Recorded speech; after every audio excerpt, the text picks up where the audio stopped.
Hey everyone, and welcome to This Week in Hearthstone. This is the 20th edition of This Week in Hearthstone, our weekly news recap series, taking a look at all the news events in the Hearthstone world in the past week. And it was a hell of a week for me. Well, a lot went on this channel with our the blacklisting story. We had Regis on yesterday. Incredible stuff. The support, again, insane. We hit 19,000 subs. Didn't we just hit 18,000 like 2 days ago? Something like that. It's crazy. So thank you all for that. Blows my mind. And yeah, let's cover the news events in the actual outside of our little bubble, the world. And our top stories, you can tell by the title, is we have some nerfs coming.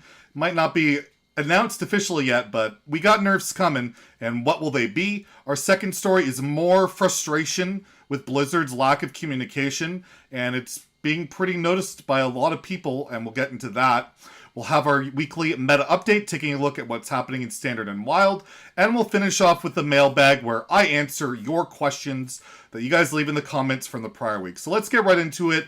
Nerfs are coming. Nerfs are coming, but for what? So it's not officially announced, but Ixar, who's been a little bit more active lately, was on the Hearthstone subreddit like a day or two ago. It was like this thread about achievements, like why they're annoying to claim. You know, the usual Reddit whiny crap. And he basically made a comment in that thread that when they return to the office on Monday, which is today, that they will be looking at balance changes. And I think there's a good chance we're going to see some balance changes. They're aware of it. They're looking on it. If you're not aware, they were on Christmas break, like from right before Christmas on to like, now. They've been on break, and that's why we haven't really, seen any updates or anything like that. And I think that's reasonable. Give them a holiday break, give them a break. They put nerfs out right before, but they're going to come in and take a look. So I thought we'd speculate on what those nerfs could be. And if you look in Standard right now, the big two classes that are absolutely the most powerful are Rogue and Shaman, with Evolved Shaman. And then Rogue is like, combo Rogue. You have Whirlwick and, Secret Passage. Everything's around Secret Passage, right? So those are the two big decks. And the other deck that kind of pops up is like Warrior, like Control Warrior, or ETC Warrior. You have a little bit of Demon Hunter, a little bit of other stuff, but they're not, they're in the background now. So what do I think will get nerfed? I think a card or two from Shaman and Rogue will. I think Bogspine Knuckles gets pushed to 6, something like that, or down to 3 attacks so you can't cheat out a Dread Corsair. One of those two things. I do think Bogspine is the card you gotta hit. Cage Match, I think, is reasonable for what it is. And I just don't see anything else really getting hit. So for me, I would think Bogspine Knuckles, probably the mana or the attack change. For Rogue, I would love for them. They've done it before. They Hall of Famed a card early before with like Vanish and Mind Blast a couple of years back. It's obvious Edwin is always going to be a problem, and it's obvious it's going to get assessed in the class rework. And rather than nerfing a card like Foxy Fraud, which is probably what they're going to nerf, I would just Hall of Fame Edwin a little bit early, just get it over with. But they got the classic rework coming up, so I don't see it happening. So yeah, I think Foxy Fraud gets nerfed because it's like one of the big reasons why early Edwins are so stupid. Because you can play Fraud on 2 and Shadow Step it and do absurd things. So I would see Foxy Fraud going to 3 mana 4/3, basically, so you can't cheat it for 0 with Shadow Step. And it still does the same thing for the card, but it's a bit more expensive. And I think you keep like a premium tempo stat line, and I could very well see it going to 3. I don't think they're nerfing Secret Passage again. It's ridiculously OP, but I don't see them making it from 5 to 4 down to like 3 or 2 mana or something. I can't see it, but you could consider that happening. And I do think we might see a Warrior card get nerfed, just like we saw Hunter get like preemptively nerfed with like Bran when Demon Hunter got hit. I could see Sword Eater for Warrior get hit. It seems a little too good. Kind of reminds me of like the Priest, the Cabal Acolyte card that got nerfed that went from the 4 mana 2/6 to a 2/4. Sword Eater as a 2/5, I think it's a little bit silly. You get a War Axe with it, like compared to a Wrathy Weaponsmith, it's kind of absurd. So I could see like Sword Eater going down to like 4 health maybe, 3 health maybe, probably 4. Just like a minor nerf to Warrior just to like, keep it a bit in check.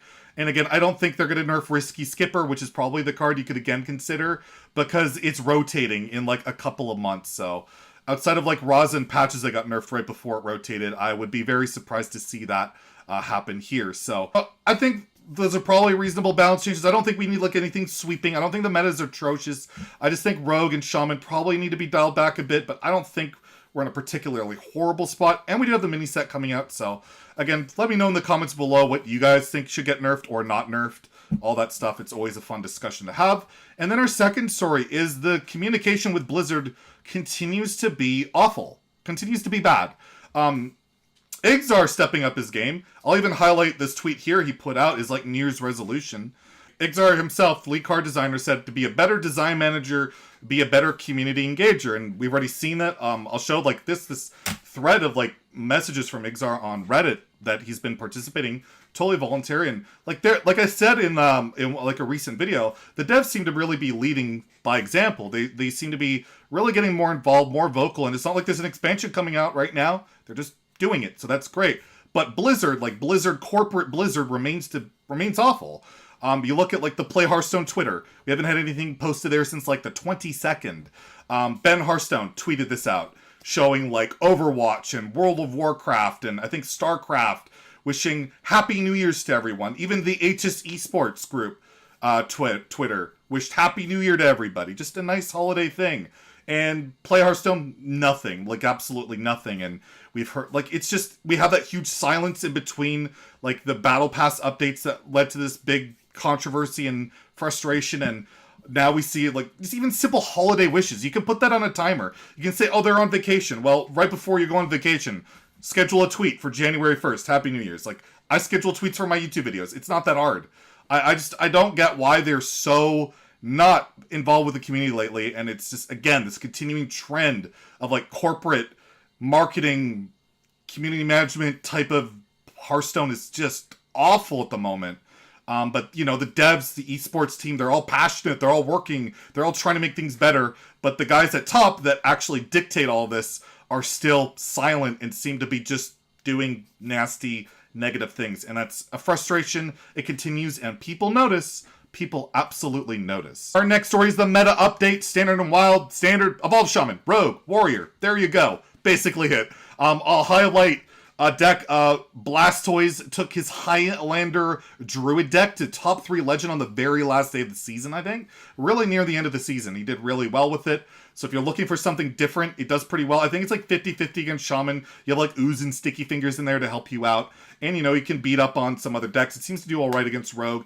It's just, you know, it's a Highlander deck. Draw Zephyrus, high roll, that kind of thing. And then Wild's pretty awful. It's like you're either playing Secret Mage, Reno Priest, Dark Lair Warlock, and then you have like Big Priest and Kingsbane Rogue. And that's really it. That's really it. There's not a heck of a lot else to do. So I'm highlighting a deck here that looked ridiculous. I saw this on HS Replay, whatever. It's a Highlander Paladin OTK Exodia deck with like the Death Knight. I don't know how he's top 40 with it. He probably had like 11-star bonus that came in a Legend with it. It looks terrible, but it looks really cool. Really expensive, but I'm just highlighting it here. Wild Meta desperately needs something. And yeah, it's pretty damn rough. And last, we have the Mailbag segment where I answer your questions. So if you want me to answer your questions, put in the comments below with the preface of Mailbag questions so it's easy to spot your questions you would like for me to answer. First question, Mailbag question from Dr. XT. He's known as the prophet in my chat. He once predicted I would do 8 games in a row to get Legend, so I gotta give him credit for that.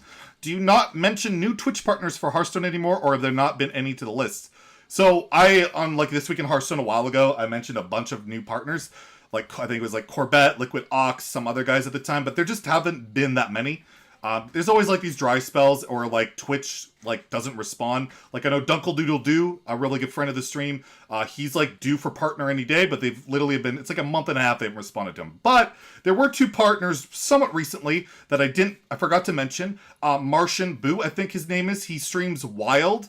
If you're looking for, I think he's like rank 1 on NA and Asia at the moment, Legend. So if you want like a high Legend Wild streamer, I checked his stream out the other day and it was a good one.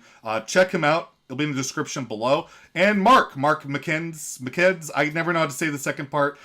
He's huge on YouTube. You guys know his combos and all that fun stuff, but he hadn't been partnered on YouTube yet, but he got that pretty recently, like a month or 2 ago, so he's partnered over there. And if you haven't checked out his stream, you can check out when he's doing his combos live, and his stream's really good. I hang out there all the time. You might catch me over there. I really enjoy Mark's stream. So those are the two that stand out to me. And if you guys know anybody else that got partnered that I miss, I'm more than happy for you guys to fill me in and we can share that, because we like to, you know, spread all the love in the Hearthstone community, get people, you know, as much exposure as possible. I'm always happy to do that. Xflick asks, can we see the cat? I don't know what cat people are talking about. They're always like, what's this cat doing running around in the background, meowing, making all this noise? I don't even have a cat. I don't know what it's about. If I was to have a cat, probably be like the little sweetheart that would like sit on my lap once in a while and cuddle.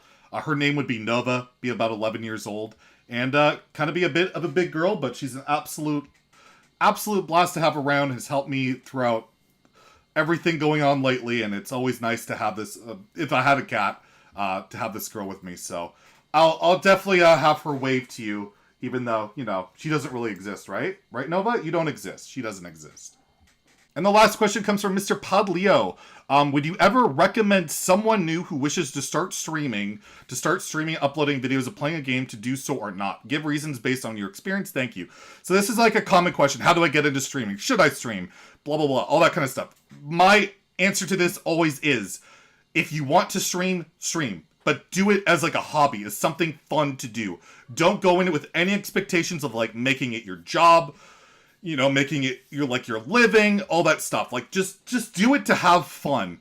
And, you know, like tell your friends about it, let them like try and get people to tune in. Maybe you'll get affiliate, need like 3 viewers, but just do it to have fun. And yeah, if you want to make it like more real, what you got to do is you can't just stream, you got to make YouTube content. You got to do it every day. You got to be consistent and try and like advertise it on Reddit, all that stuff. It's a really tricky thing to try and get in as a full-time streamer, but it seems like more if you just want to give it a go or try making content, just do it because you enjoy doing it, because it's fun. That's why I started. I didn't start with doing it as a job in mind. I don't think almost anybody starts with having a job in mind. Just try and have some fun, and that's what I think it's super fun to stream. And if you get some people to hang out, that's great, and then maybe it builds into something, you never know.